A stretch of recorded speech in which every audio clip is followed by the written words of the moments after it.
Do not skip this. The hologram only obeys you when you stop forcing it.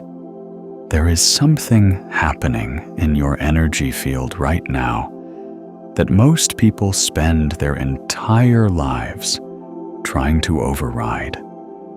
And the trying is exactly what keeps it in place. You have been working at your life, really working, holding intentions, repeating affirmations, visualizing outcomes, pushing through resistance, straining toward the version of reality you want. And some of it has moved. Some of it has responded. But there is a persistent quality to the gap between what you are reaching for and what actually arrives. And if you are honest with yourself, you can feel that gap, not just as a circumstance, but as a texture in your own field. A kind of tightness, a subtle but constant efforting that never fully turns off. Today, I want to show you something about that effort that will change the way you understand your own energy field permanently. Not because the effort is wrong or bad or spiritually naive, but because of what it is actually broadcasting. Because the quantum field, the holographic structure of reality that your aura is in constant communication with, does not read your intentions the way you think it does. It does not read what you want. It reads what you are. And when you are in a state of forcing, of reaching, of trying to make reality comply, what you are broadcasting at the quantum level is not the frequency of the thing you want. You are broadcasting the frequency of its absence, the signal of someone who does not yet have it. The electromagnetic signature of lack dressed in the language of desire.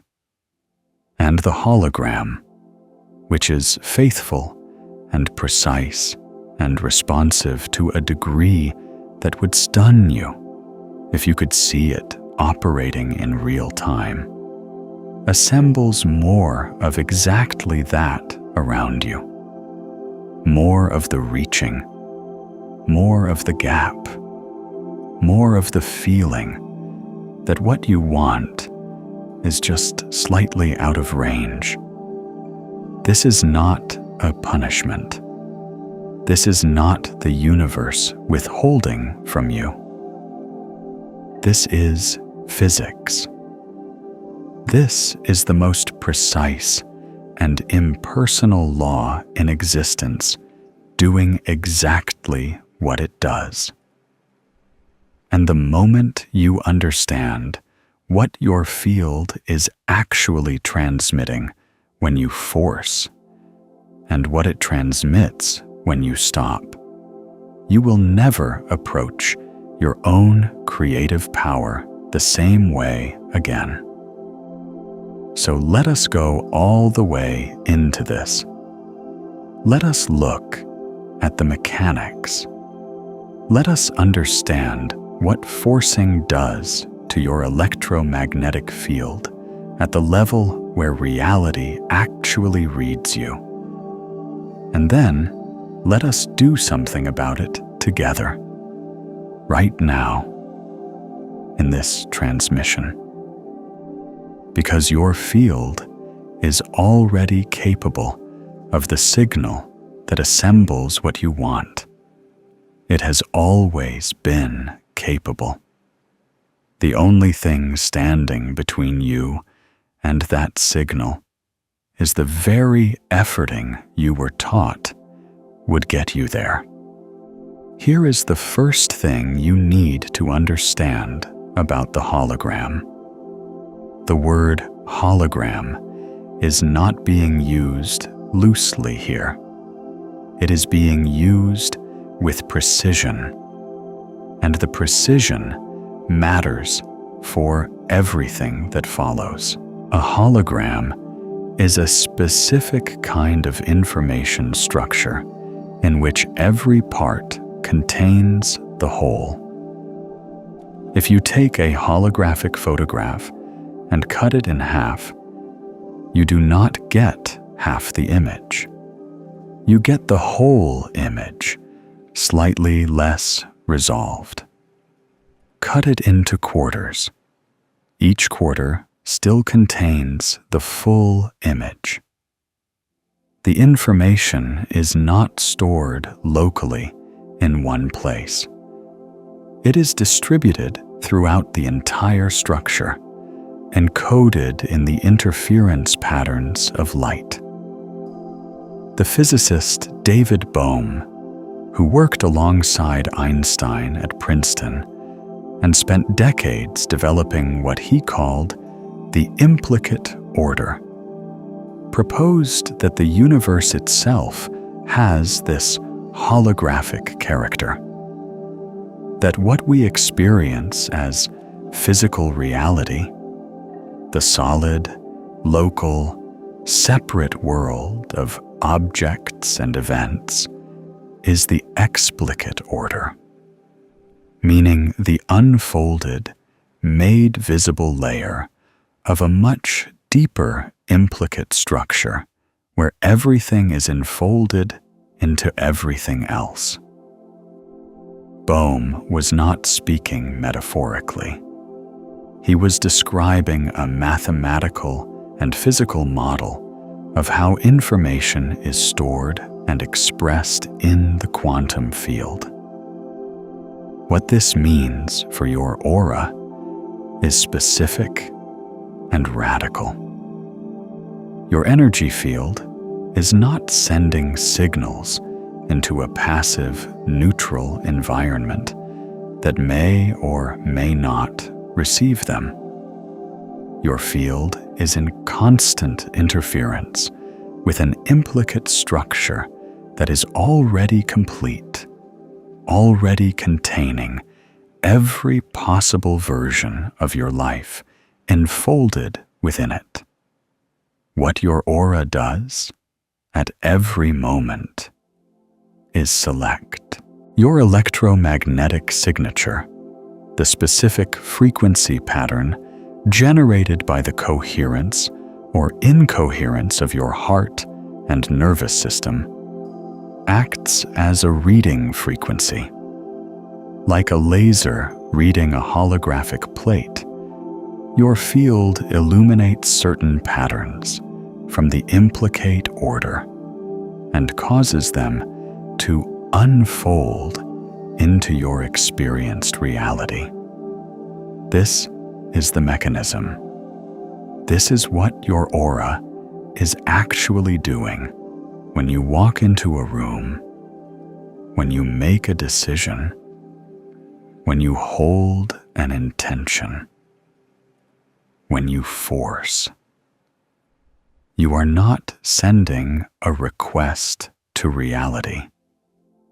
You are selecting from reality. And the selection is made not by your words, not by your thoughts, not even by your conscious desires. It is made by the actual frequency pattern your field is generating in that moment.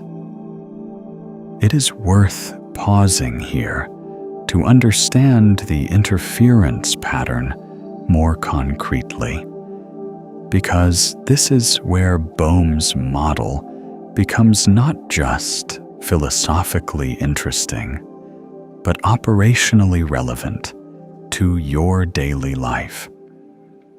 When two waves meet in any medium, whether water, light, or the quantum field.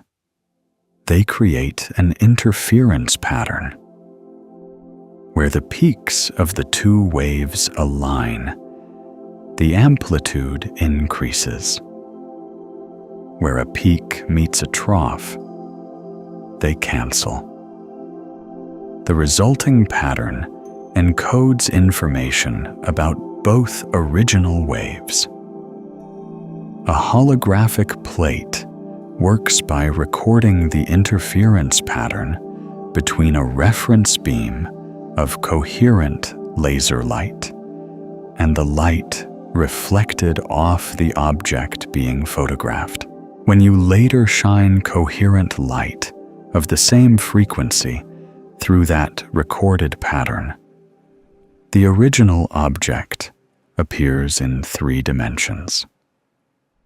The image is not stored anywhere on the plate as a picture.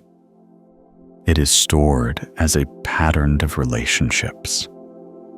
And the coherence of the reading beam is what determines whether the image resolves clearly or dissolves into noise. Your heart's electromagnetic field is your reference beam. The quantum field is the holographic plate, and the interference pattern between your field and the quantum field is what determines which possibilities resolve into your experience. When your reference beam is coherent, the interference pattern is sharp and readable. When your reference beam is incoherent, the pattern becomes a blur. And what resolves from it is not the image you intended, but a smeared, distorted version of whatever frequencies are loudest in the noise. This is not a metaphor stretched over physics. This is the physics applied directly to the mechanism of your aura. And it means that the quality of your signal is not a spiritual nicety. It is the literal determinant of what can and cannot enter your experienced reality. If this transmission is already shifting something in your field, consider this a moment to go even deeper than what any single video can carry. Have you spent years trying to feel lit up again? Visualizations, affirmations, vibration work, and the light still won't hold? Every one of those methods is telling you to push harder, do more, add another technique. It's not working because the issue isn't that you don't have enough light. 6 specific patterns are sitting on top of it. They're called the frequencies of forgetting. The remembering field, a quantum guide to returning to the light. You forgot you were carrying walks through all 5 parts of getting those patterns off you. Every tool you used tried to add more light. This one lifts what's been sitting on the light you already carry. The longer you wait, the harder they get to clear. So go open it tonight. The link is in the pinned comment below. Now let us return to the mechanics of how your field is actually reading and being read by the hologram. HeartMath Institute researchers have measured the heart's electromagnetic field, extending up to several feet beyond the body in all directions. They have shown that this field carries information, specifically information about the heart's rhythmic pattern, whether it is in a state they call coherence, a smooth, ordered, sine wave-like rhythm, associated with positive emotional states or incoherence. A jagged, irregular rhythm associated with stress, anxiety, and efforting. Other people's nervous systems can detect and respond to this field without any verbal communication. Infants respond to their caregiver's cardiac coherence before any words are spoken. Animals respond to it. And the quantum field, which is not separate from the physical field, but is its deeper layer, responds to it with absolute fidelity. When your heart is in coherence, your field broadcasts a clear, ordered, high-amplitude signal. When your heart is in the state that forcing creates, a state of urgency, of grasping, of trying to make something happen, your field becomes incoherent. The rhythm becomes jagged. The amplitude drops. The signal becomes, in information terms, noisy.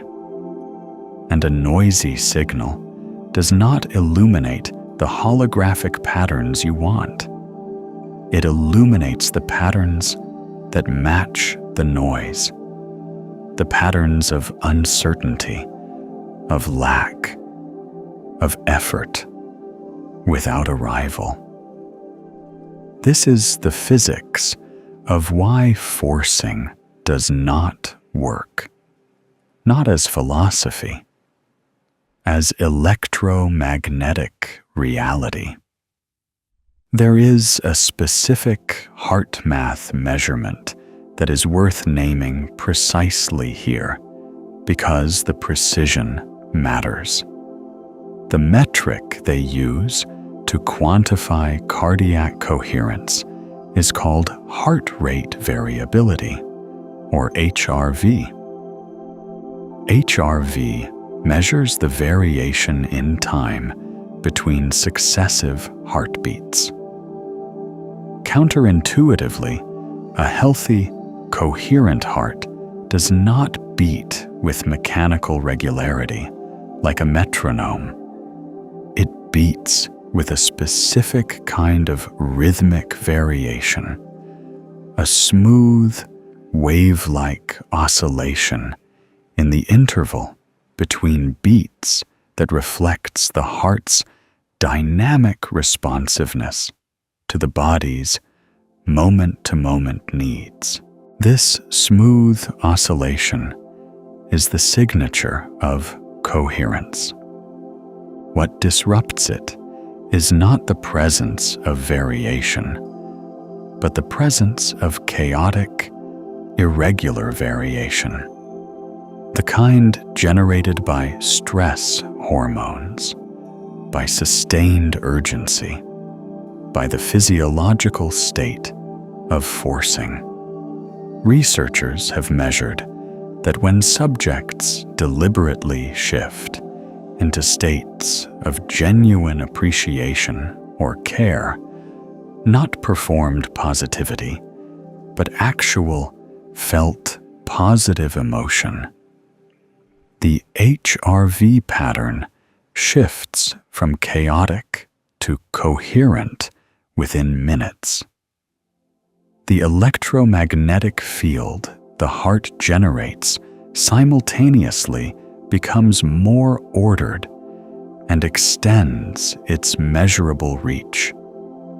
And when subjects are connected to equipment that allows other people in the room to see their own HRV patterns in real time, those other people's cardiac rhythms begin to shift toward coherence as well, even without any physical contact or verbal communication. The coherent field is contagious. it entrains other fields toward its own pattern.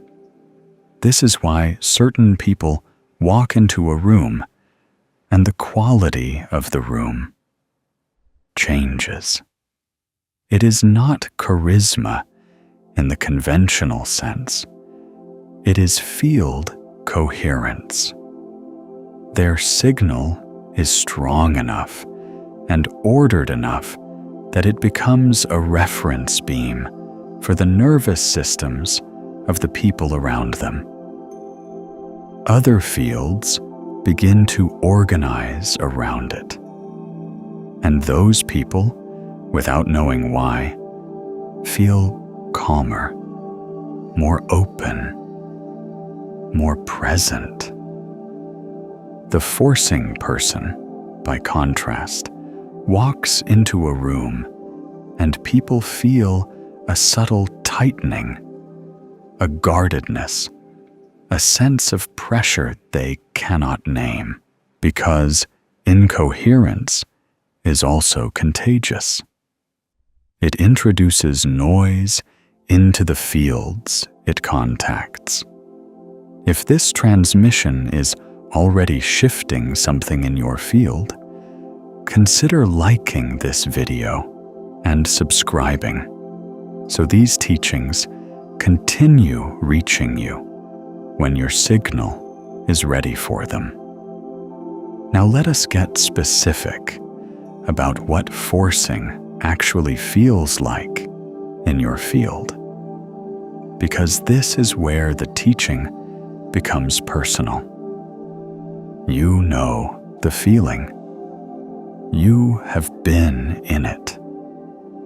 There is a version of wanting something that has a quality of openness to it, a kind of warm, spacious reaching that does not feel desperate.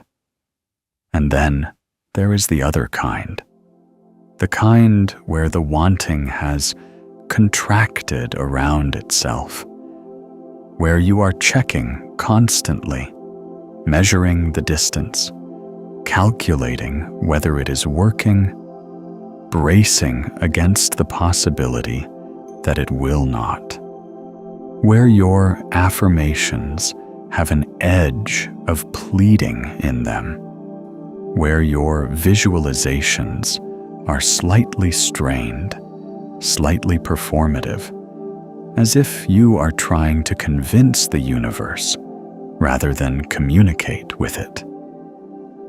That second kind is forcing, and it is not a moral failure. It is a nervous system response. It is what happens when a person who has been conditioned to believe that good things require hard work, that desire must be earned, that the universe is fundamentally withholding rather than fundamentally responsive, tries to use the tools of conscious creation while still running the older, deeper programming underneath. The forcing is the old programming trying to help. It genuinely believes that if it just tries harder, if it just wants it more intensely, if it just refuses to let go of the intention, it will eventually push through the resistance and get there. It is working from the logic of physical effort, the logic of muscles and willpower and grinding. And in the physical domain, that logic has some validity.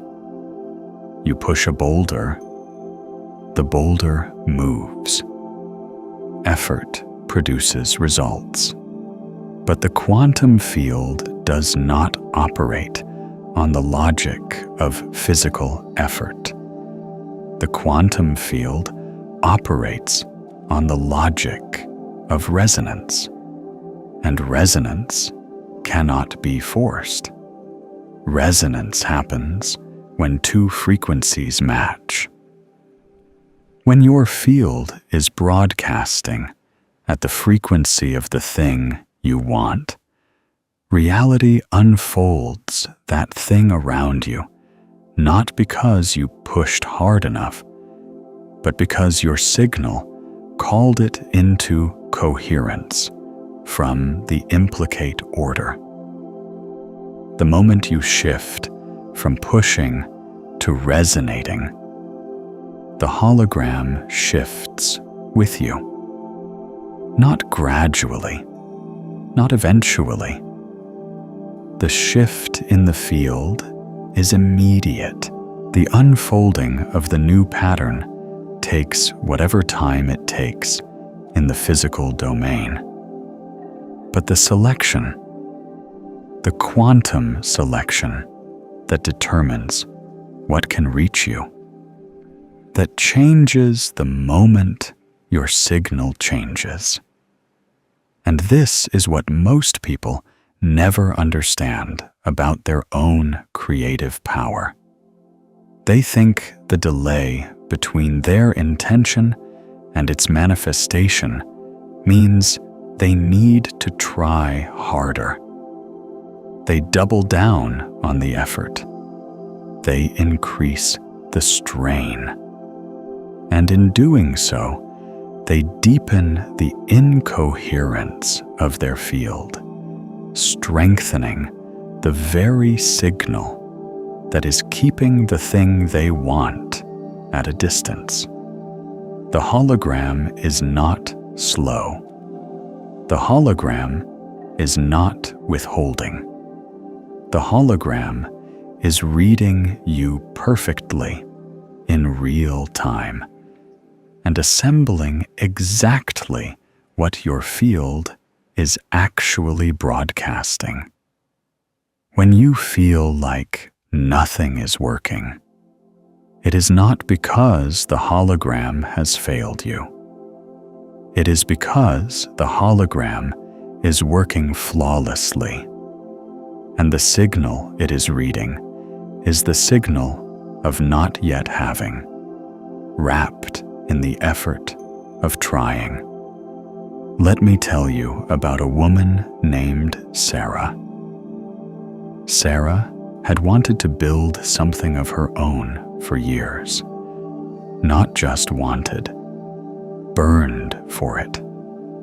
She had the vision clear in her mind, had written it down in notebooks that filled an entire shelf, had spent evenings and weekends and early mornings working on it, pushing it forward, willing it into existence. She talked about it with a specific energy that people around her recognized immediately. A kind of bright, slightly desperate intensity that made them want to support her, and also, though they would never have said this out loud, made them slightly tired. Sarah was forcing. She did not know she was forcing. She thought she was committed. She thought the intensity of her wanting was evidence of how much she deserved it, how ready she was for it, how serious she was about making it real. She had been told that desire was the fuel of manifestation, and she had more desire than almost anyone she knew. So why was it not working? Why, after years of this burning, this pushing, this refusing to give up, was the thing she wanted still not here? She came to understand something one afternoon when she was sitting, exhausted, in the kind of stillness that comes not from peace, but from having temporarily run out of efforting capacity. She had nothing left to push with. She sat in her kitchen with her coffee going cold, and she just, for a moment, stopped. And in that stopping, something strange happened. She felt her chest open, not dramatically, not like a spiritual movie, just a small, quiet opening, like a fist unclenching. And in that opening, she noticed something she had not felt in years in relation to her dream. She felt it as something that already existed, not something she was trying to create, something that was already real, already present, already hers, and she was simply in the process of arriving at it. It was a subtle shift, but it was a completely different electromagnetic state. Her heart, which had been running the jagged rhythm of urgency and striving for years, smoothed for a moment into something coherent. And in that coherence, her field stopped broadcasting the signal of not yet having, and began broadcasting something else entirely, something that felt from the inside like recognition, like arriving, like the thing she wanted was not out there waiting to be won, but in here, already vibrating, already real at the level of the implicate order, simply waiting for her signal to match it so it could unfold. Things began to move for Sarah after that, not because she tried harder, because she stopped trying in the way that was keeping her signal incoherent. She still worked. She still showed up. But the quality of her showing up changed. The efforting was replaced by something that felt more like participation, like she was joining something already in motion rather than pushing something that would not move. The hologram read her new signal, and it assembled accordingly. What happened in Sarah's field in that kitchen is worth examining at the level of mechanism, because it was not mystical, and it was not accidental. When she ran out of efforting capacity and simply stopped, her sympathetic nervous system, which had been running at elevated activation for years, was given the first genuine signal to downregulate that it had received in a long time. Cortisol levels, which chronically suppress the parasympathetic system's ability to generate cardiac coherence, began to drop. Her vagal tone, the activity of the vagus nerve, which is the primary pathway through which the parasympathetic nervous system communicates with the heart, began to increase. And as vagal tone increased, her heart rate variability pattern began, for the first time in years, to smooth. The feeling she described as her chest opening was not metaphorical. It was the physical sensation of her cardiac rhythm shifting from chaotic to coherent. The feeling of recognition she described, the sense that the thing she wanted was already real, was the phenomenological signature of a coherent field making contact with a matching pattern in the implicate order. She did not manufacture that feeling through positive thinking. Her nervous system generated it as a direct consequence of the physiological shift that stopping the forcing produced. This is the mechanism underneath the moment of grace. It is not magic. It is the body doing exactly what it was designed to do when the artificial state of sustained urgency is finally released. Sarah's story is not unique. It is, in fact, the most common pattern in the lives of people who break through to what they have been reaching for.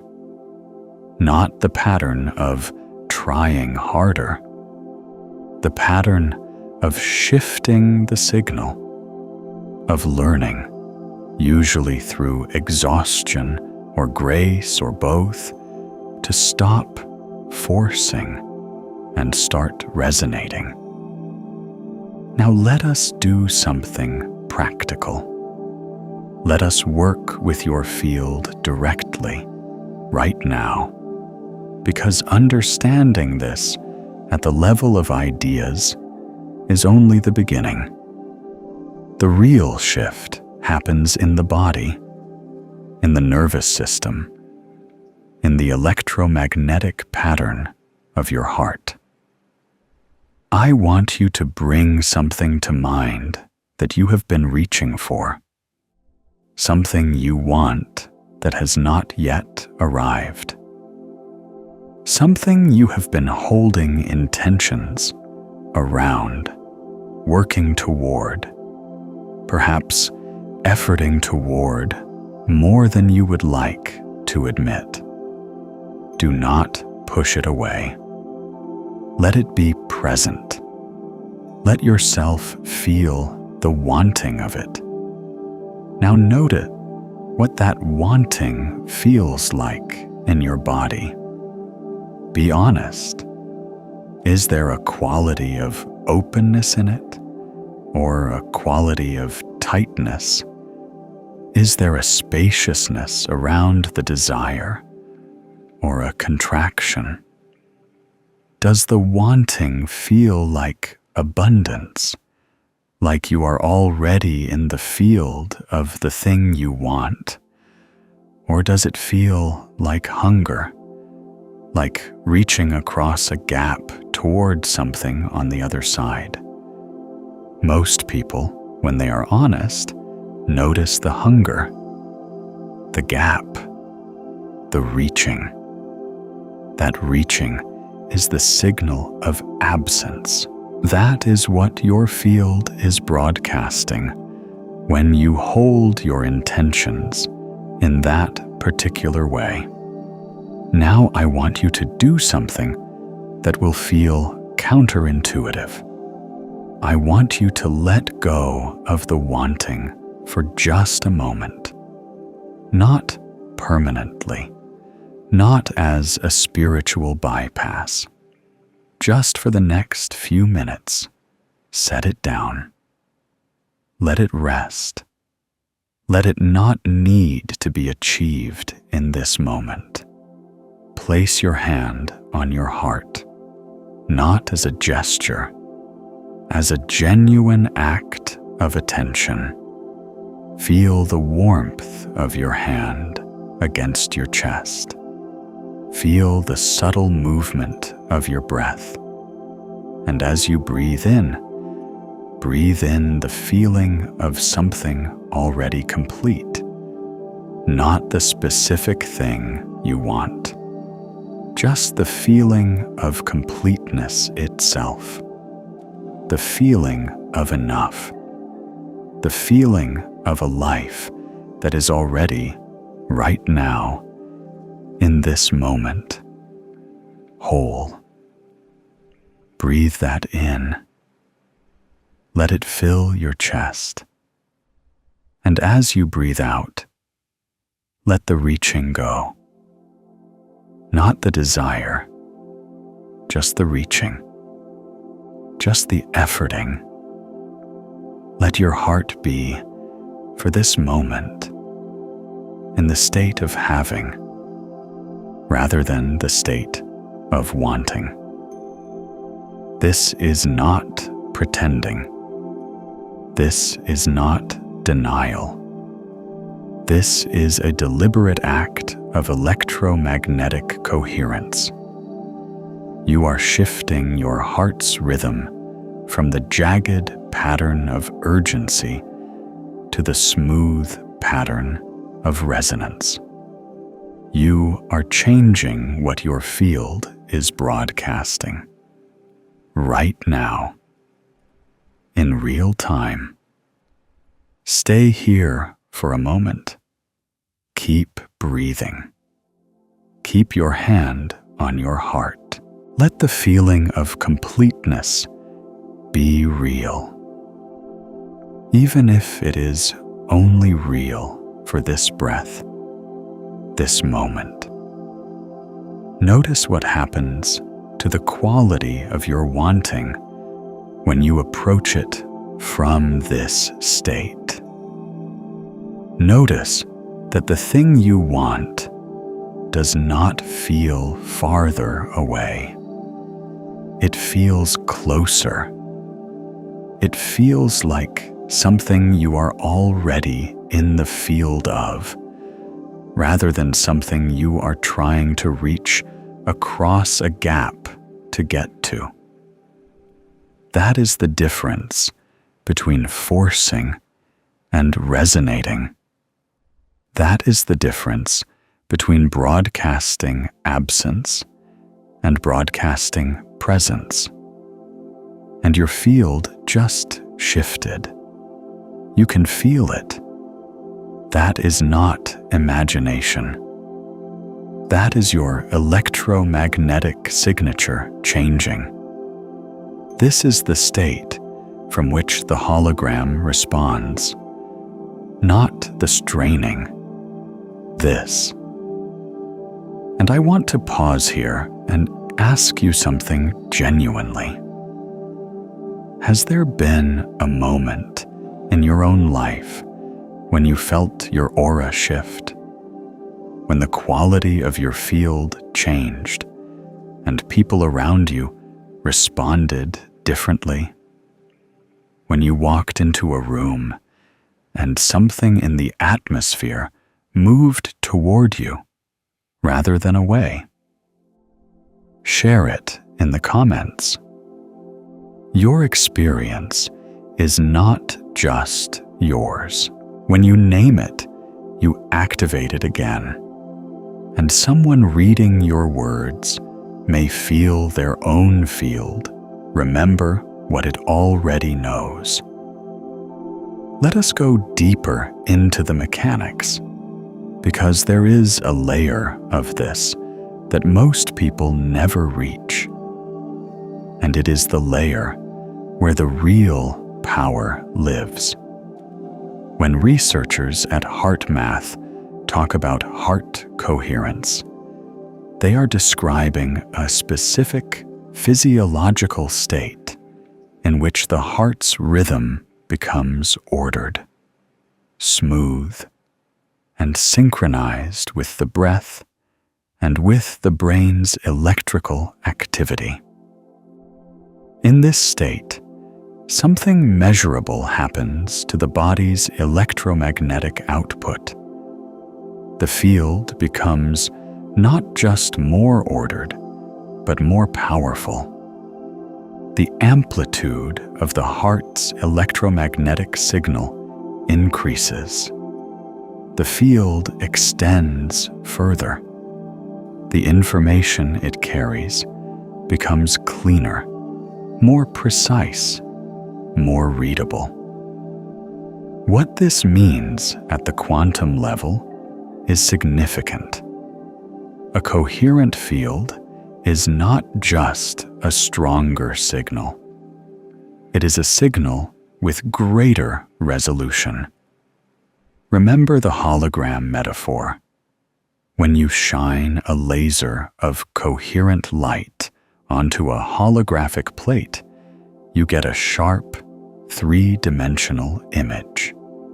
When you shine incoherent light, scattered, disordered, unfocused, onto the same plate, you get noise.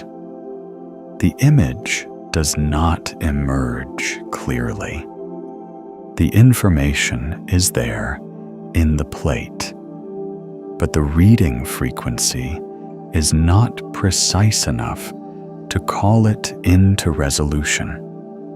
Your heart in coherence is the laser. Your heart in incoherence is the scattered light, and the holographic field of reality contains every possible version of your life, every possible outcome, every possible experience, enfolded in its implicate structure. What determines which of those possibilities unfolds into your experience is the precision and coherence of your reading frequency.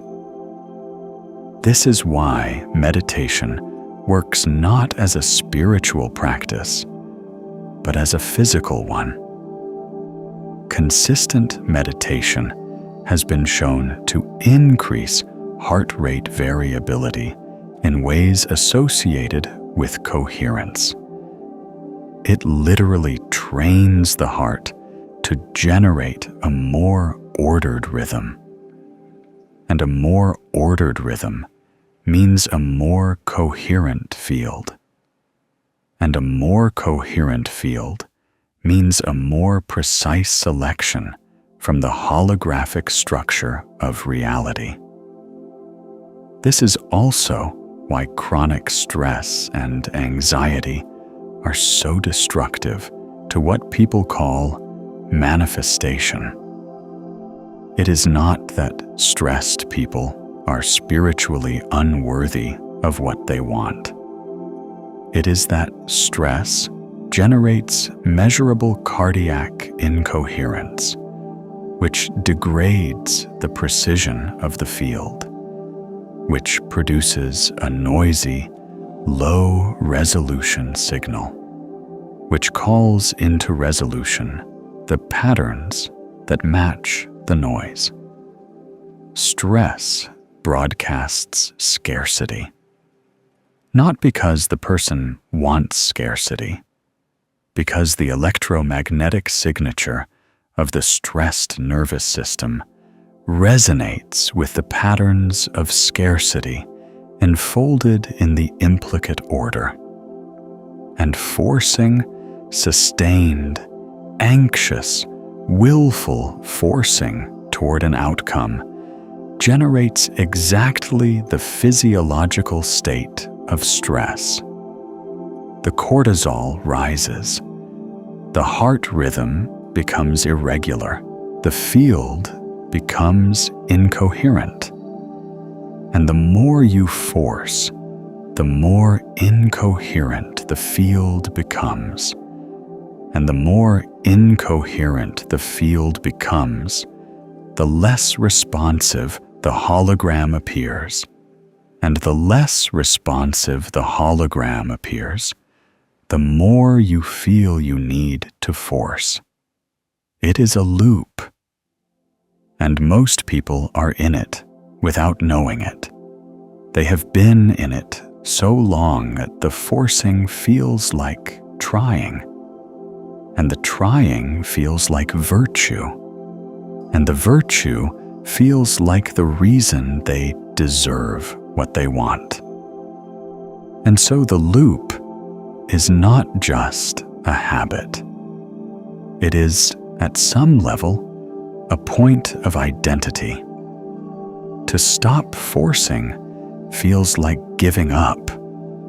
It feels like not caring. It feels like betrayal of the dream. But stopping the forcing is not giving up. It is upgrading the signal.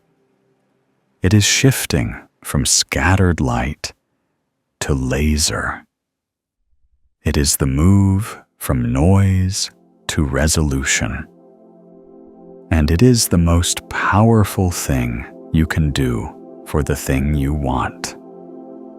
There is a paradox at the heart of this teaching that deserves to be named directly, because if you do not see it clearly, it will keep catching you.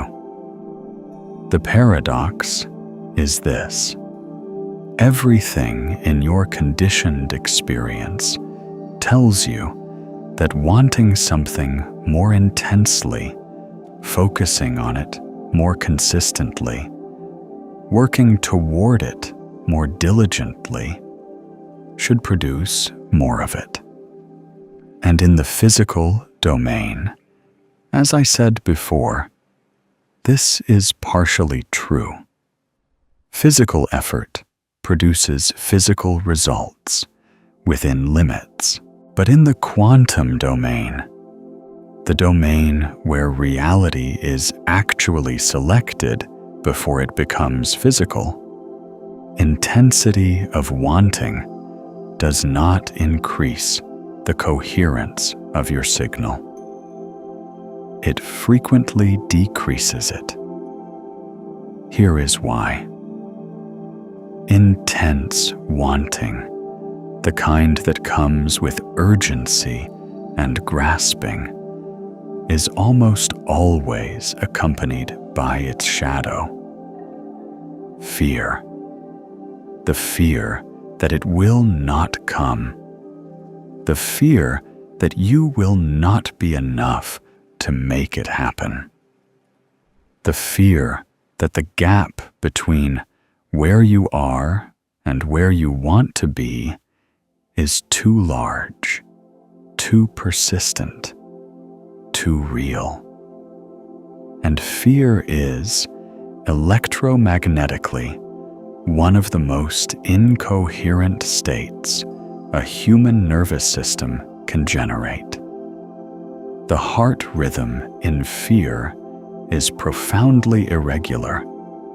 The field in fear is contracted, noisy, and broadcasting at frequencies that resonate with exactly the kind of reality you are afraid of.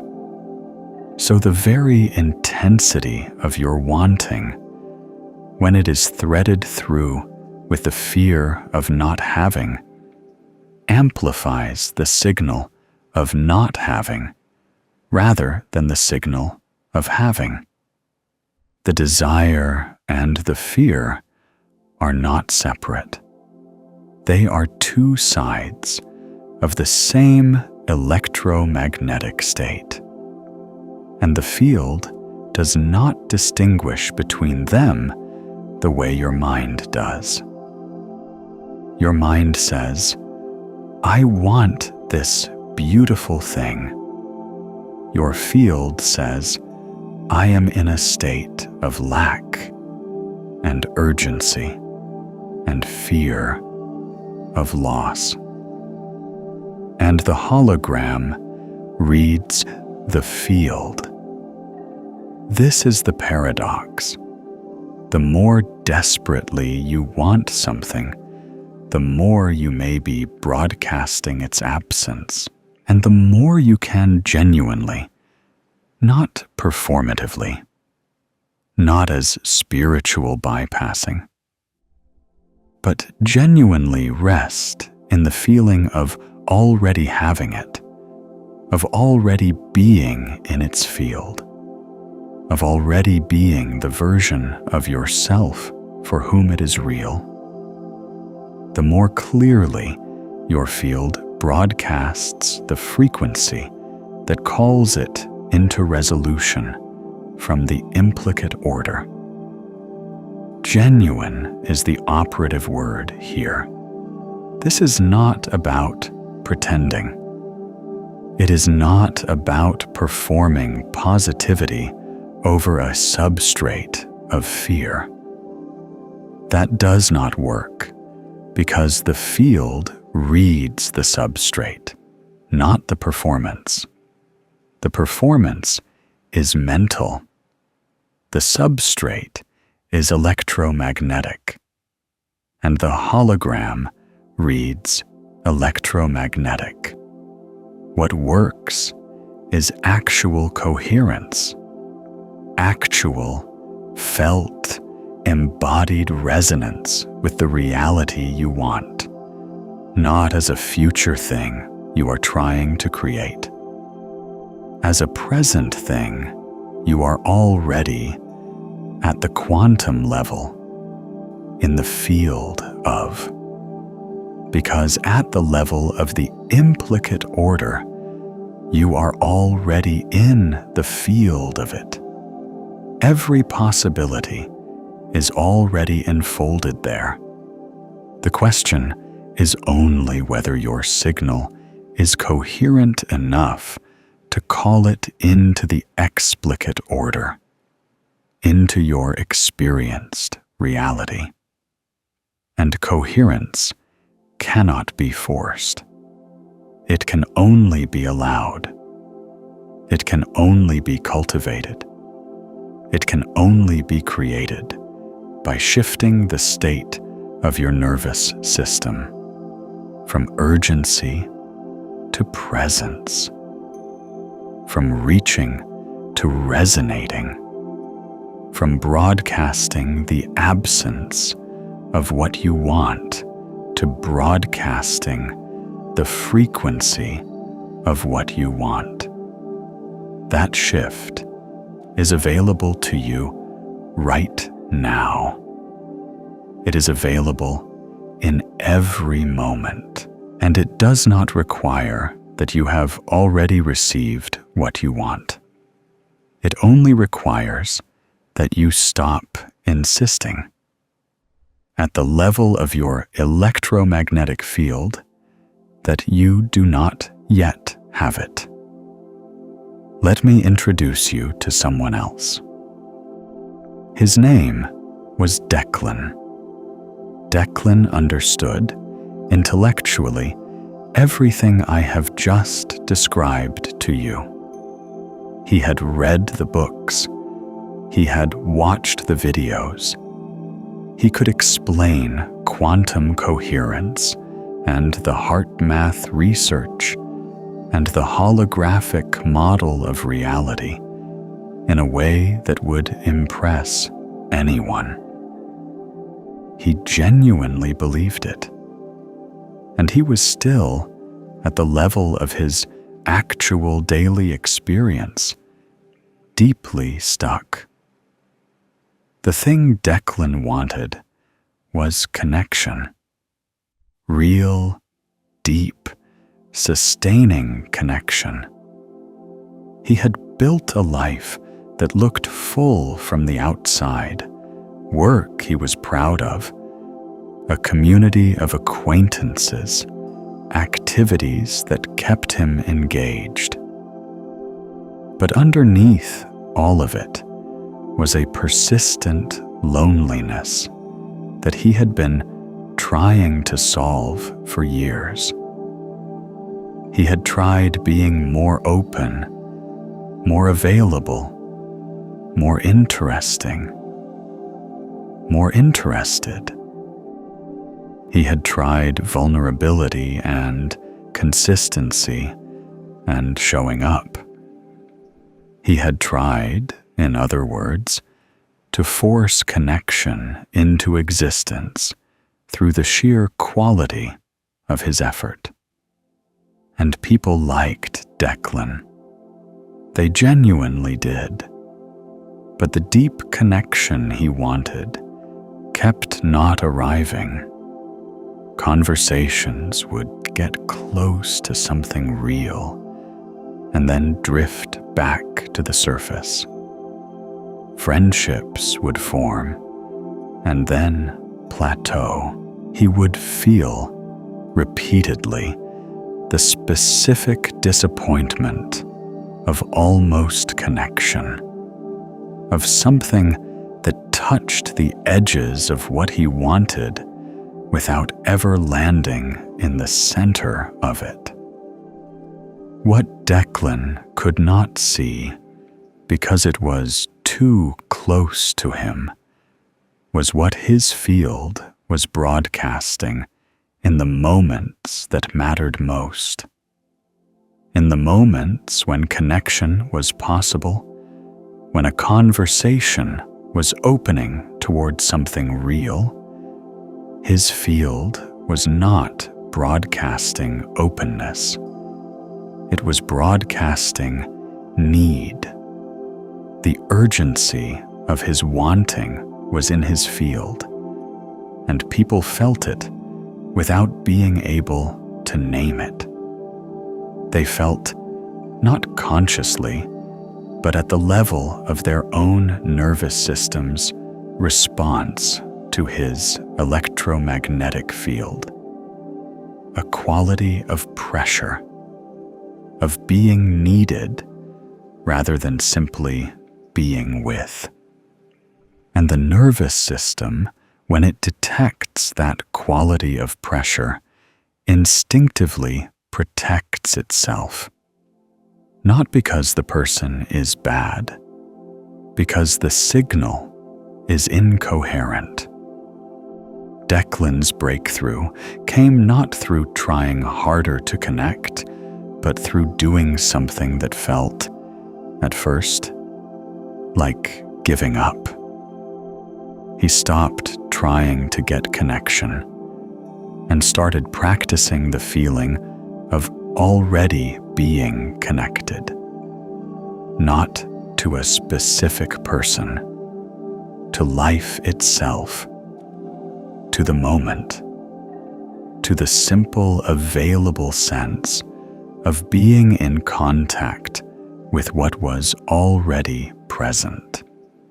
He started taking long walks without his phone, not to be spiritual, just to actually be somewhere without simultaneously being somewhere else.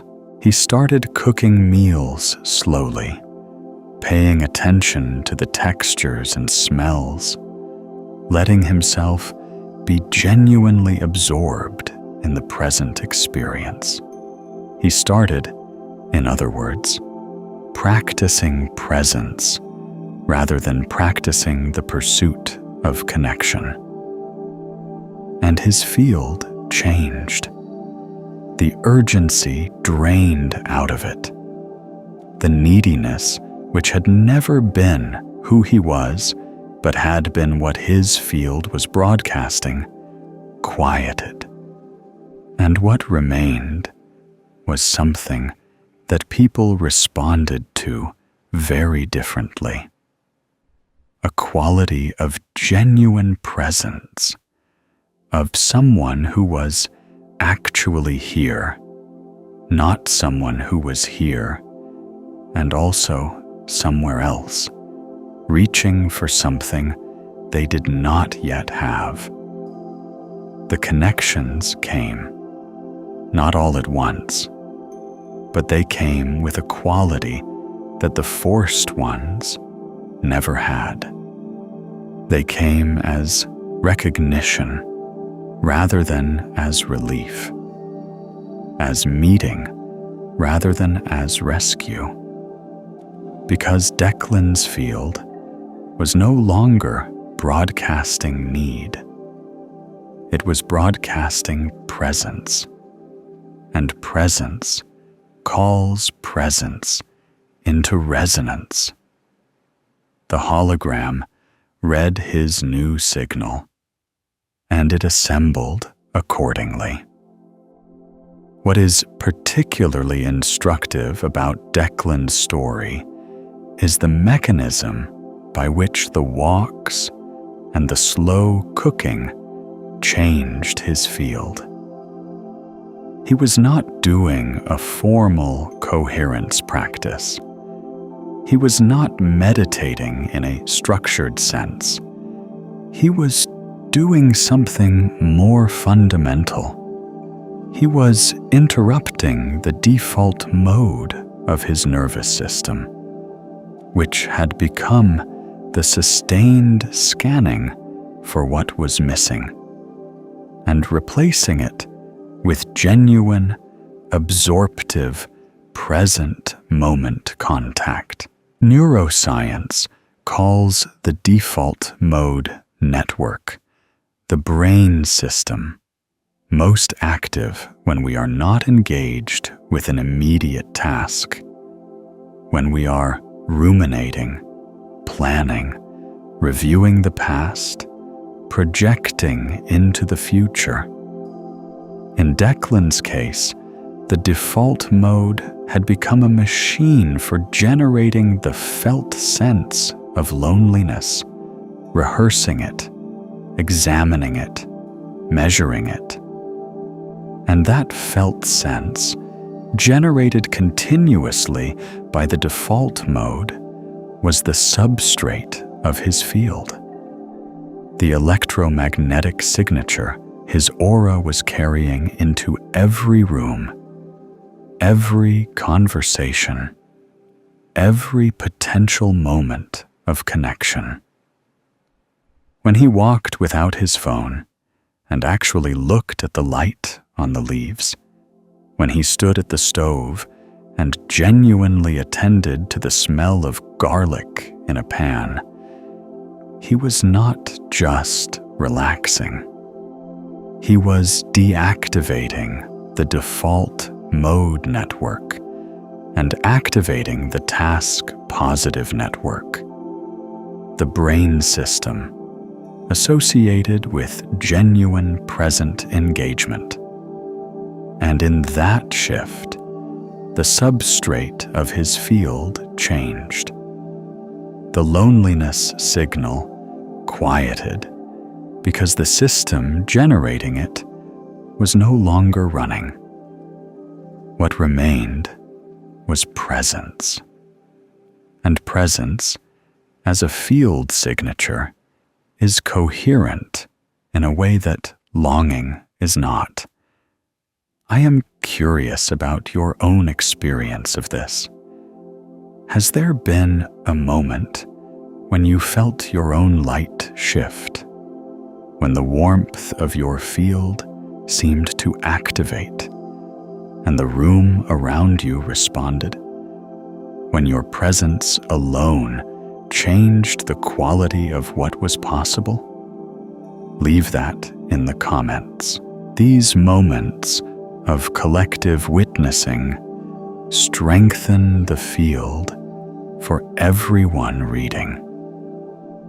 Now let us go into the specific mechanics of what happens when you stop forcing. Because the shift is not just emotional. It is physiological, electromagnetic, and quantum, and each layer has its own mechanism. At the physiological level, when you release the state of urgency and shift into genuine presence or genuine positive expectation, your autonomic nervous system shifts from sympathetic dominance to parasympathetic engagement. The sympathetic nervous system is your fight or flight system. It is designed for threats. It elevates cortisol, increases heart rate irregularity, constricts blood vessels, and prepares the body for physical action. It is extraordinarily useful when there is a physical threat. It is extraordinarily counterproductive when the thing you are trying to do is broadcast a coherent, creative signal to the quantum field. The parasympathetic nervous system, sometimes called rest and digest, does the opposite. It lowers cortisol, slows and regularizes the heart rhythm, opens the peripheral circulation, and creates the physiological conditions for coherence. It is the state in which your body's systems synchronize with each other. Heart and breath and brain come into what researchers call entrainment, a state of mutual resonance in which their rhythms lock together in a smooth, ordered pattern. In entrainment, the electromagnetic field generated by your heart becomes, as I described, more coherent, more powerful, and more precise. The signal your aura broadcasts becomes cleaner, and a cleaner signal selects more clearly from the holographic field. This is why the practices that feel passive, meditation, slow breathing, presence, gratitude, genuine rest, are not passive at all from a quantum creative standpoint. They are the most active thing you can do for your field. They are the practices that shift your nervous system from sympathetic incoherence to parasympathetic coherence. They are the practices that turn your signal from scattered light to laser. Forcing, by contrast, keeps the sympathetic nervous system engaged. The urgency of forcing is, to your nervous system, a form of threat. Not a physical threat, but the nervous system does not distinguish between physical threats and psychological ones. The feeling of things not working, of the gap between where you are and where you want to be, of time running out, of effort not producing results.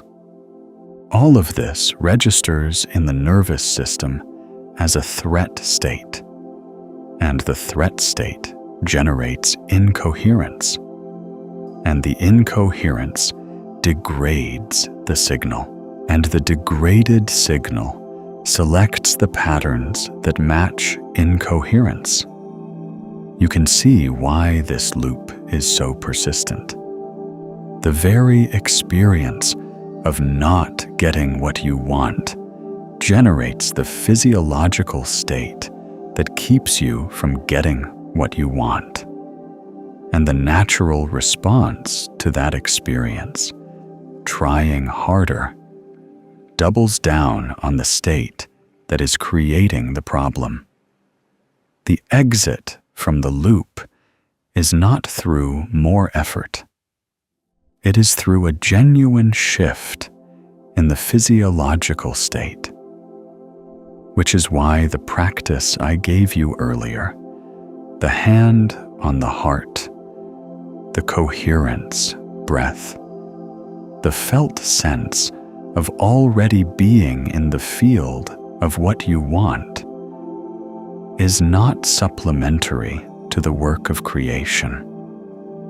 It is the work of creation. It is the most direct intervention available to you on your own electromagnetic signal. At the quantum level, what happens when your field shifts from incoherence to coherence is a change in what physicists call the probability amplitude of different outcomes.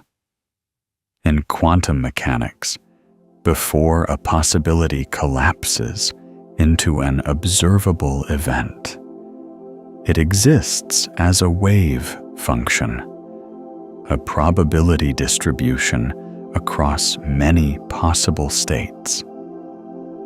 The act of observation, of measurement, of interaction with the quantum field collapses that wave function into a specific outcome.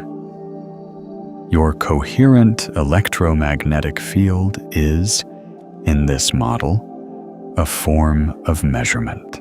It is your aura interacting with the quantum field in a way that influence which possibilities collapse into your experienced reality. A coherent field collapses probabilities toward coherent outcomes. An incoherent field collapses probabilities toward incoherent ones. This is not a metaphor for quantum mechanics. It is a direct application of the quantum measurement principle to the interaction between your personal electromagnetic field and the larger quantum field that underlies physical reality. When you stop forcing, you are not withdrawing from the creative process. You are upgrading your participation in it. You are shifting from a form of interaction that degrades the signal to a form that clarifies it. You are becoming a more precise instrument of quantum selection, and the hologram responds to precision. Here is something that will help you recognize the forcing in real time, because awareness is the first step of any shift. Forcing has a specific texture in the body. It is not always dramatic. It is often subtle, a background hum of urgency that you have become so accustomed to that you no longer notice it as a separate thing. It has become the water you swim in, the air pressure of your daily experience. But it has tells. Here are some of them. When you think about the thing you want, do you feel expansion or contraction? Expansion is the field opening, the breath deepening, the chest softening. Contraction is the field tightening, the breath shallowing, the jaw or shoulders holding. Contraction is the body's signal that you are in the reaching state, the absence broadcasting state.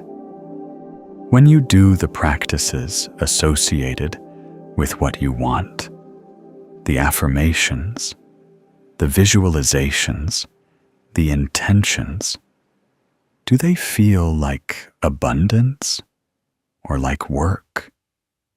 Do they feel like participating in something already real, or like trying to make something happen that has not happened yet? The quality of the doing tells you the quality of the signal. When you receive evidence that what you want is not yet here, how does your field respond?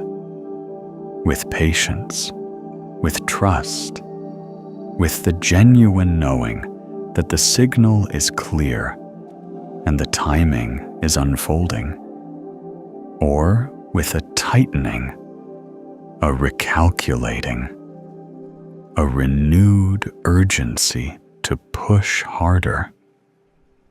The response to delay tells you whether you are in coherence or in forcing. When you imagine having already received what you want, does the feeling last? Does it settle into your body as something real? Or does it slip away quickly, replaced by the habitual feeling of not yet having? The staying power of the felt sense of having tells you the depth of your coherence. These are not judgments. They are diagnostic. They are how you read your own field in real time. And the moment you can read your field accurately, you can shift it deliberately, because you cannot shift what you cannot see, and you can shift anything you can see clearly. There is a fifth tell that is worth naming because it is the most disguised. It shows up not in how you feel when you think about the thing you want, but in how you feel when something good happens to someone else who wants the same thing. When a person in your life receives the kind of relationship, opportunity, recognition, or abundance that you have been working toward, what moves through your field in that moment? If there is a genuine warmth, a real sense of that is possible, and I am glad, that is a coherent signal. Your field is recognizing the pattern as real and available. But if there is a contraction, a comparison, a quiet deflation that you immediately try to cover with performed happiness, that contraction is diagnostic. It is telling you that at the level of your electromagnetic field, you have been holding the thing you want as scarce, as finite, as something that another person receiving means there is less available for you. And scarcity is the signature of forcing. It is the field contracting around the fear of not enough, and the hologram reads that contraction and assembles accordingly. The practice for this particular tell is specific. When you feel the contraction at someone else's good news, do not perform happiness over it. Instead, use it as a coherence practice in real time. Let yourself genuinely feel the contraction for a moment. Acknowledge it without amplifying it. And then deliberately shift your attention to the fact that what you just witnessed is evidence that the pattern you want is real, is available, is already unfolding in the implicate order. Someone just called it into the explicate. That is not competition. That is confirmation. Let that confirmation be felt in your body. Let it shift the contraction toward expansion. That is not spiritual bypassing. That is using a moment of incoherence as a doorway back to coherence, which is exactly what the practice is. Let us do one more practice together. and this one goes deeper than the first. I want you to think about something you have been forcing. Something specific. The thing that has the most urgency around it, the most reaching, the most please work energy when you hold it. Let it be present. Now I want you to ask yourself an honest question, not a rhetorical one, a genuine one. What would it feel like to know with absolute certainty that this thing is already real at the level of the quantum field, that it is already enfolded in the implicate order, already yours in the deeper structure of reality, simply in the process of unfolding into your experience? Not that it might happen, not that you hope it will happen, that it already is, at the level where reality is actually organized, completely and undeniably real. Let yourself feel into that for a moment. What does your body do when you hold that as true? What happens to the reaching? What happens to the urgency? What happens to the quality of your breath? Most people, when they genuinely touch this feeling, even for a moment, experience something they can only describe as relief. A deep, settling, almost physical relief.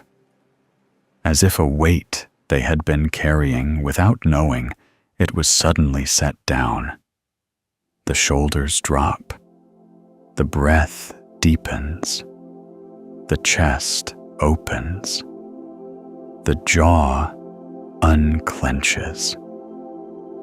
That relief is not a feeling you manufactured.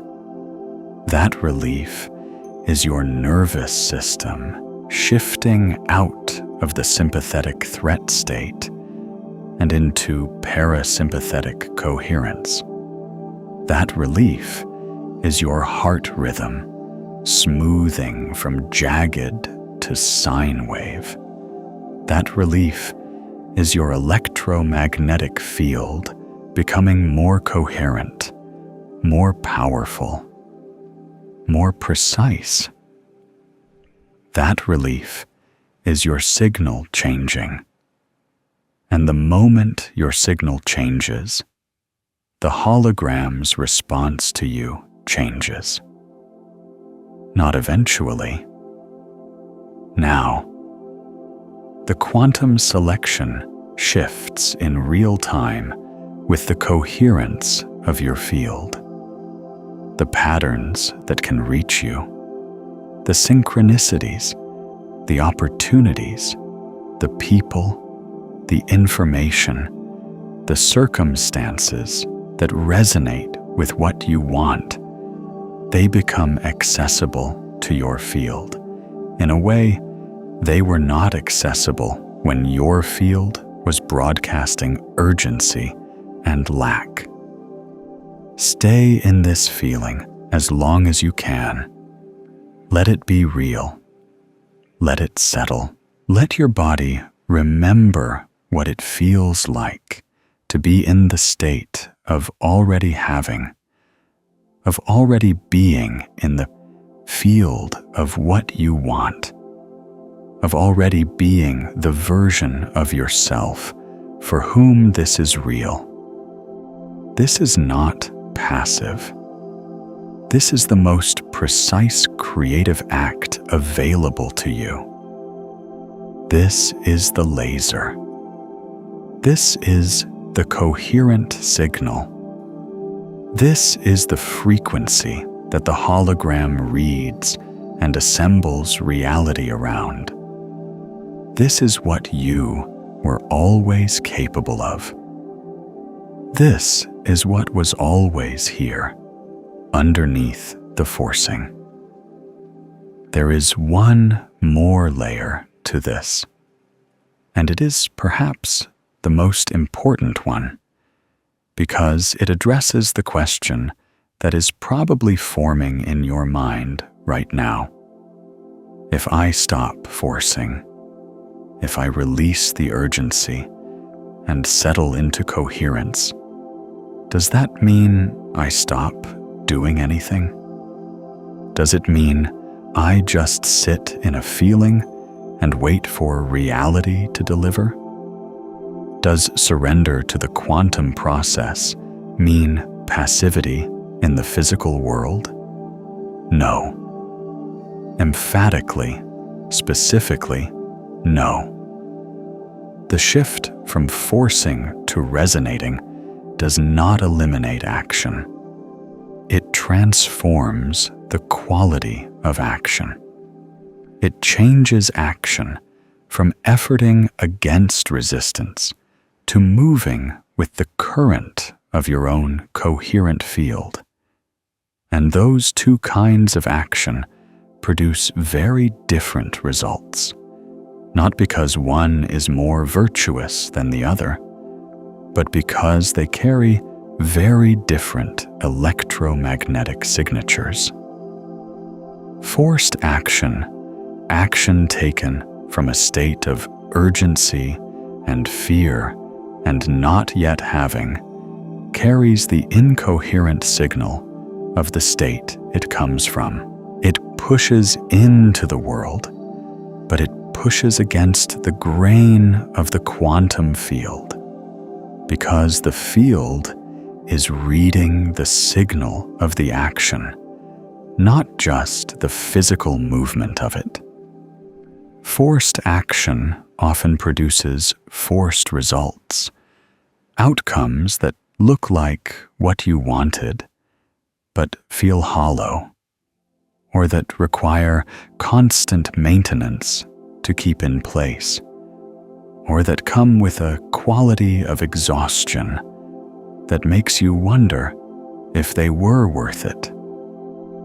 Resonant action, action taken from a state of coherence and genuine positive expectation, and felt sense of already being in the field of what you want, carries the coherent signal of that state. It moves with the grain of the quantum field. It feels different from the inside. It has a quality of flow, of rightness, of things clicking into place rather than being forced into position.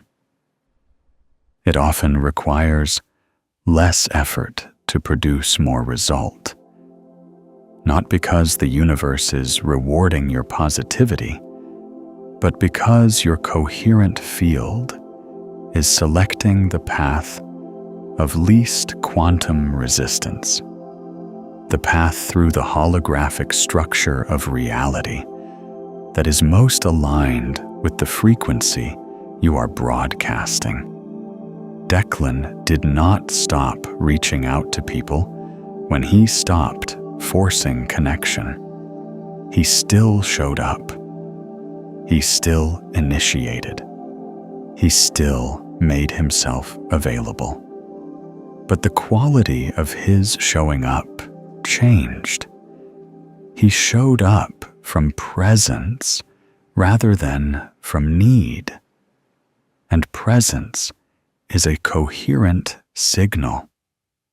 Need is not. Sarah did not stop working when she stopped forcing her dream. She still showed up.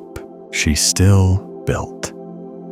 She still made decisions and took risks and put in hours. But the quality of her working changed. She worked from participation rather than from desperation. And participation is a coherent signal. Desperation is not. The action is still there. The work is still there. The showing up is still there. What changes is the electromagnetic signature of the action, the state from which it is taken, the frequency it carries into the world. And that frequency is what the hologram reads, not the effort, the frequency of the effort. This is the distinction that changes everything. Not whether you act, but what state you act from. Not whether you want, but what frequency your wanting carries. Not whether you pursue, but whether your pursuit is broadcasting presence or absence, resonance or reaching, coherence or noise. There is a third person worth meeting here, because her story illuminates something that Sarah and Declan's stories together do not fully cover. Her name was Imara. Imara was not stuck in the obvious way. She was not visibly straining or desperate. To everyone around her, including herself, she appeared to be doing everything right. She meditated daily. She practiced gratitude. She had done the inner work, the therapy, the shadow work, the emotional processing. She had released a great deal of the obvious urgency that most people carry. Her field, on the surface, appeared coherent. But there was a layer underneath the apparent coherence that she had not yet reached. A very quiet, very subtle belief that she had been carrying so long it had become invisible to her. The belief was this, that the good things in her life were fragile, that they could be taken, that the right response to having something good was to hold it carefully, to not want too much more, to not draw attention to her own abundance, lest the universe notice and correct the balance. This belief was not loud. It did not announce itself as fear. It announced itself as a kind of spiritual modesty, a deliberate smallness that she had come to think of as gratitude. She was grateful, genuinely. But underneath the gratitude was a holding on, a bracing, a quiet, constant vigilance against the possibility of loss. And that vigilance, however quiet, was a form of forcing, not forcing toward something, forcing against something, forcing against the possibility of loss. And the field does not distinguish between forcing toward and forcing against. Both generate the same jagged, contracted rhythm. Both broadcast the same substrate signal. Both tell the hologram, I am in a state of threat. I am bracing. Something is not safe.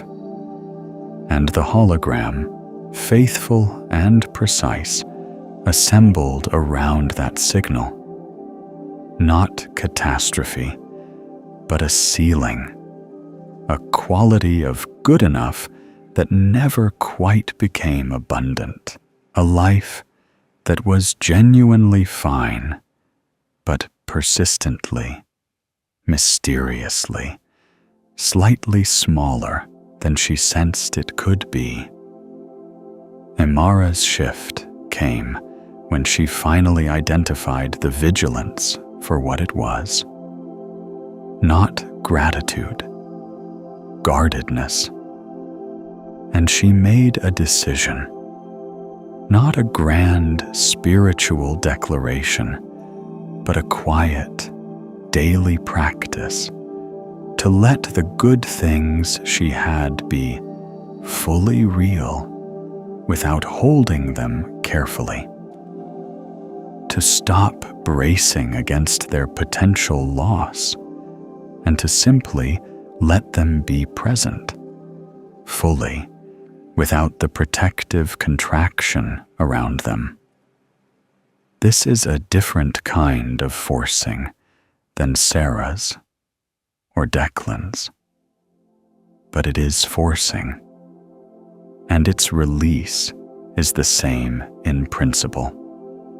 The release of the contracted threat state signal, the return to a field that is open rather than braced. The shift from broadcasting careful holding to broadcasting genuine presence with what is. When Imara stopped holding her good things carefully and started simply being in them, her field opened in a way it had not in years. And the ceiling lifted, not dramatically, gradually, but unmistakably. The hologram read her new signal, the signal of someone who was genuinely, openly, unguardedly in the field of abundance, and it assembled accordingly. The forcing is not always toward something you do not have. Sometimes it is against something you are afraid to lose. And both kinds keep the field contracted. Both kinds keep the signal incoherent. The practice of releasing both is the same. Return to the felt sense of the present moment as already complete, already safe, already whole, not as a belief you are trying to hold, as an electromagnetic state you are choosing to generate. Let us talk about what this looks like over time, because this is where the teaching gets practical in the longest arc of your life. The shift from forcing to resonating is not a single event.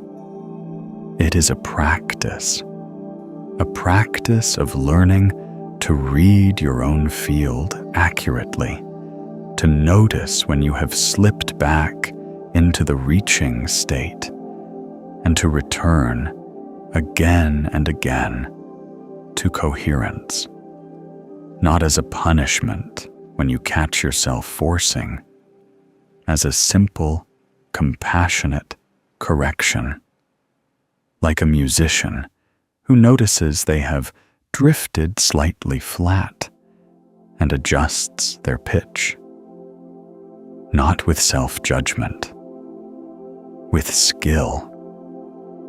Over time, as you practice this, the coherent state becomes more accessible. Your nervous system learns it. Your heart rhythm begins to default toward smoother patterns. the reaching becomes easier to notice because it becomes more clearly distinct from the baseline of coherence you are building. And the hologram's responses to your coherent signal begin to accumulate, to build a body of evidence that shifts your trust from the logic of forcing to the logic of resonance. This is important. Trust is not a spiritual bypass. Trust is a coherent state. When you genuinely trust, not as a performance of faith, but as an actual felt sense that the field is responding to your signal, your nervous system relaxes. The sympathetic engagement drops. The heart rhythm smooths. The field becomes more coherent. And the more coherent the field, the more the hologram delivers outcomes that build more trust. It is a positive loop, the opposite of the forcing loop, but it requires evidence to get started. And the evidence comes from the practice, from the moments like the one you just had, where you felt your field shift from urgency to coherence and noticed the quality of that shift in your body. That is evidence. That is your nervous system learning that the coherent state is real, is accessible, is yours. Each time you return to coherence, you are not just practicing a technique. You are retraining your baseline electromagnetic signature. You are, over time, becoming a person whose field defaults to coherence rather than to forcing. And a person whose field defaults to coherence is a person around whom reality organizes very differently than it does around a person whose field defaults to urgency and lack. This is the long game of conscious radiance, not a single dramatic shift, a consistent, patient, compassionate practice of returning to your own coherent signal, of choosing again and again to broadcast presence rather than absence, of learning through your own experience that the hologram is not withholding from you. It is reading you.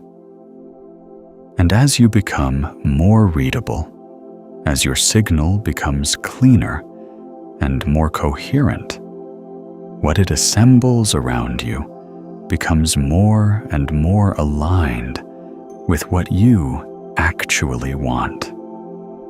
Something needs to be said about the times when coherence feels impossible, because they exist.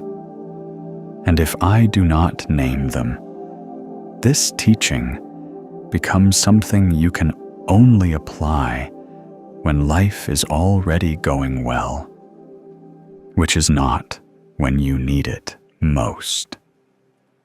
There will be moments when the thing you want has not arrived, and the gap feels not like quantum timing, but like genuine loss. When the evidence in your physical reality is so loud and so persistent in the direction of not having that the felt sense of already having feels not like coherence, but like denial. When the grief, or the fear, or the anger is so present that trying to breathe into a feeling of completion feels not just difficult, but wrong. In those moments, do not force coherence, because forcing coherence is still forcing, and forced coherence is not coherence. It is performance, and the field reads the substrate, not the performance.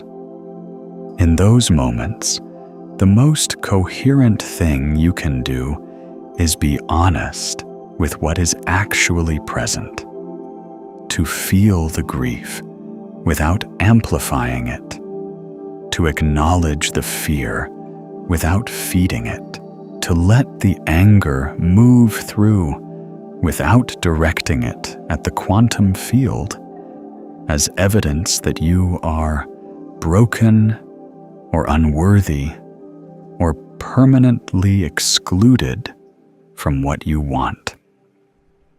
Genuine emotional honesty, the kind that says, "This is hard and I am not pretending otherwise," can itself be a form of coherence, because it is real, and the field responds to what is real. The field does not respond to what you are performing. It responds to what you are actually generating. So in the hard moments, the practice is not to force yourself into a feeling of having. The practice is to be genuinely, honestly, compassionately present with what is, to feel it without amplifying it, to breathe with it, to let it be real without letting it become your permanent signal. And then, when the wave of difficulty passes, as it always does, to return, to place your hand on your heart, to breathe into the coherent state, to let the feeling of already being in the field of what you want, even if it is a quieter, gentler version of that feeling than it is on the good days, be real again.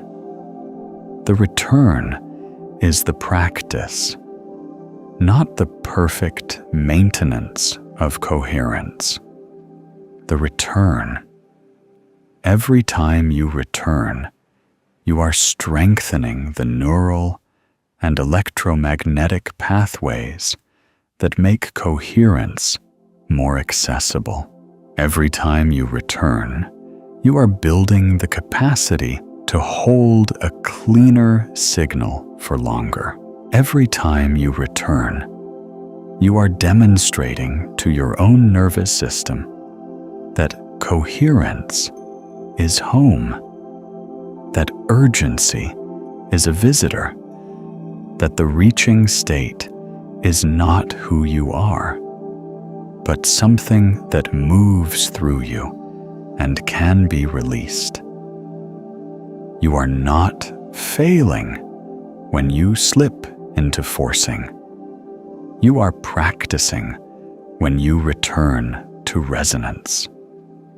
The slipping is human. The returning is the work. Here is what I want you to carry with you from this transmission. The hologram is not your adversary. It is not withholding from you. It is not testing you or making you earn what you want through the volume of your effort. it is reading you. It is reading your field with absolute precision and absolute fidelity, and it is assembling reality around the signal it reads. When you force, it reads forcing. When you reach, it reads reaching. When you broadcast the frequency of absence dressed in the language of desire, it assembles more of the conditions that match absence. Not because it is cruel, because it is precise. And when you stop forcing, when you shift, even for a moment, from urgency to presence, from reaching to resonating, from broadcasting the gap to broadcasting the field of what you want, the hologram reads that. It reads it immediately. It begins, in real time, to assemble the patterns that match your new signal. The synchronicities shift. The doors that were closed begin to show their hinges. The people who carry what you need begin to appear in your field. The ideas that were out of reach become available. The timing that felt stuck begins to move.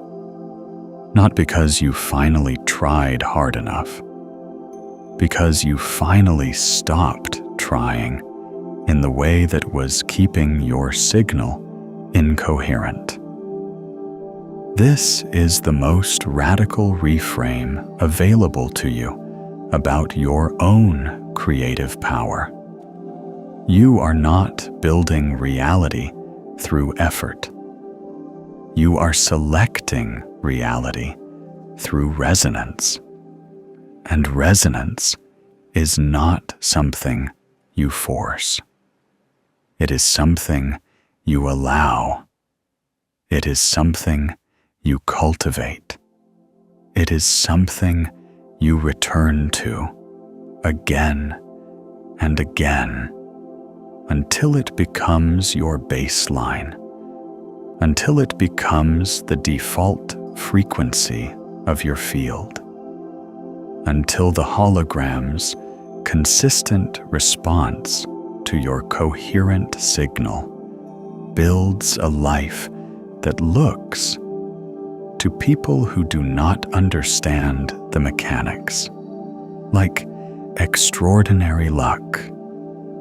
It is not luck. It is physics. It is the most precise and faithful law in existence, doing exactly what it does.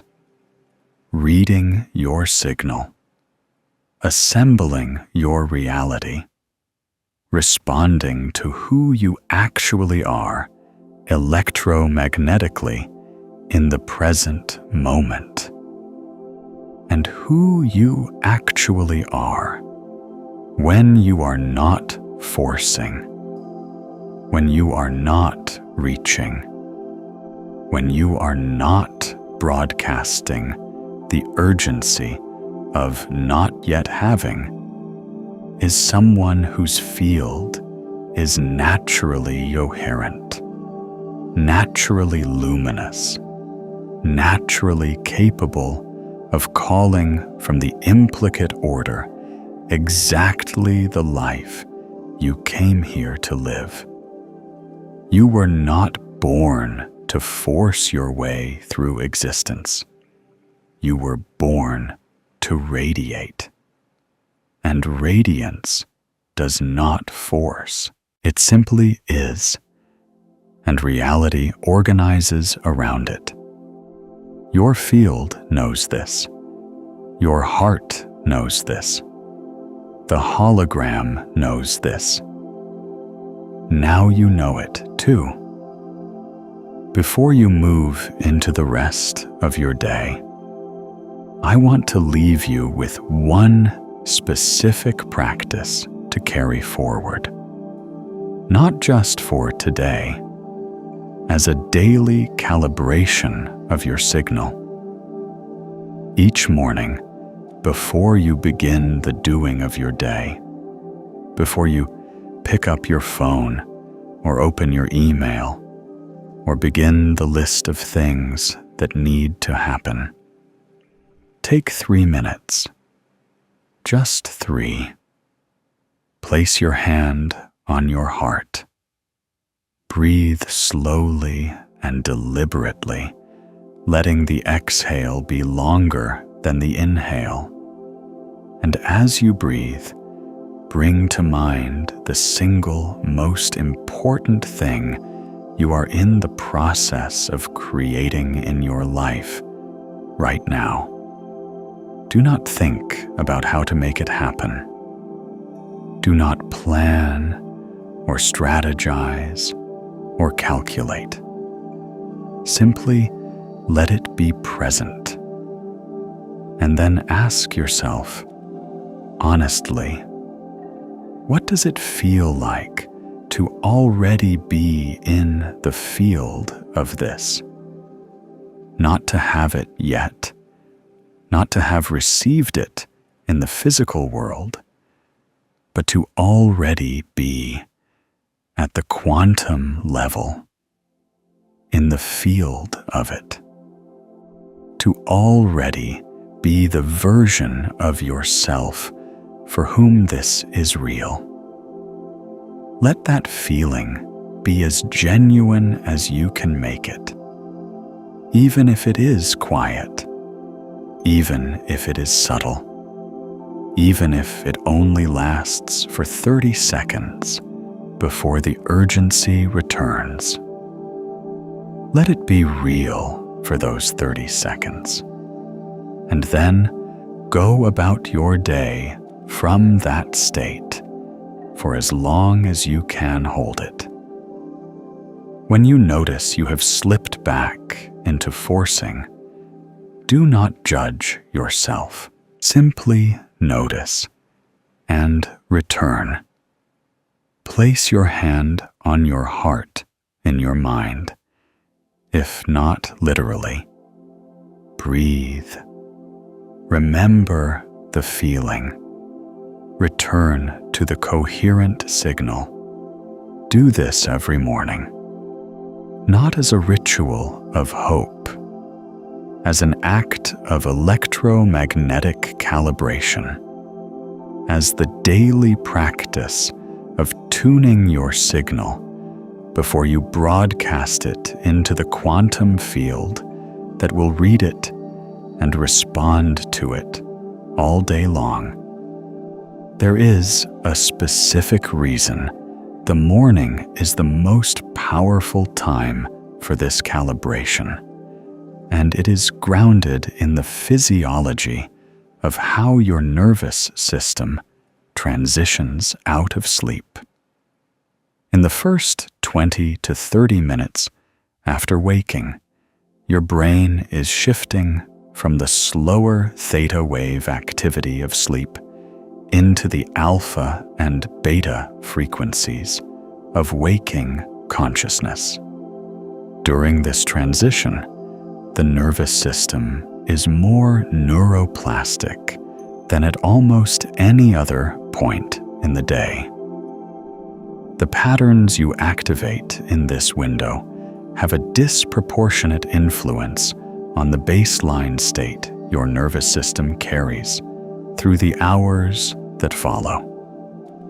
When you activate the coherent state in this window, when you generate the felt sense of already being in the field of what you want while your nervous system is still in its most impressionable state, you are not just practicing a technique.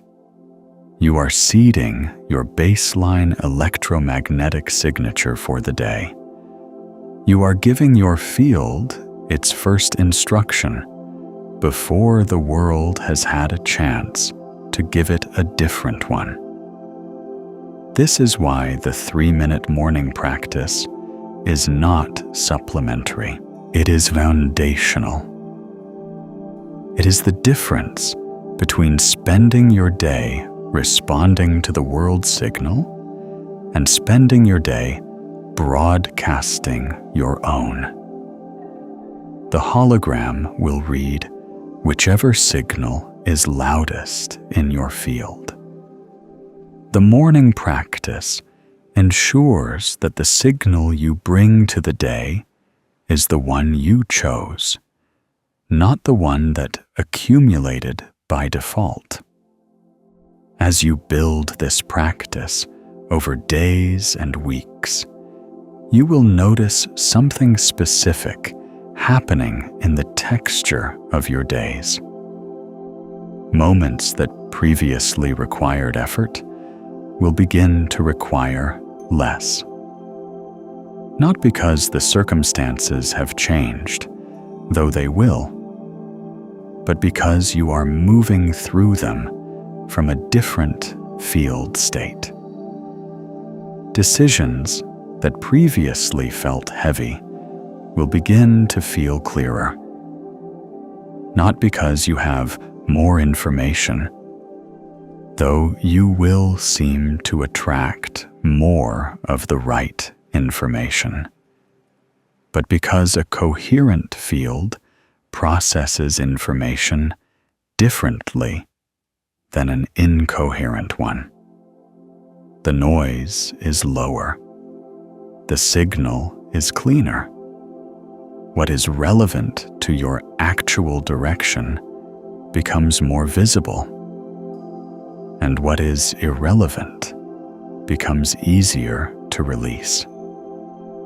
This is the daily experience of a field that has shifted from forcing to resonating, not a dramatic transformation, a consistent, cumulative change in the quality of your navigation through life. The hologram does not suddenly deliver everything at once. It begins, gradually, to assemble a different kind of day, and a different kind of day, accumulated, becomes a different kind of life. This transmission carries its fullest resonance when the field is most receptive, in the quiet of morning, before the day's momentum builds, or in the stillness before sleep, when the nervous system is already softening. If someone in your life is caught in the loop of forcing, of trying harder while their signal grows noisier, share this with them. When you do, you are not just passing along a video. You are sending a ripple of coherence into their field, activating their own awareness of the signal they are broadcasting. And in that activation, both fields strengthen through resonance. That is how the collective luminosity grows, one person at a time, remembering what they were always capable of.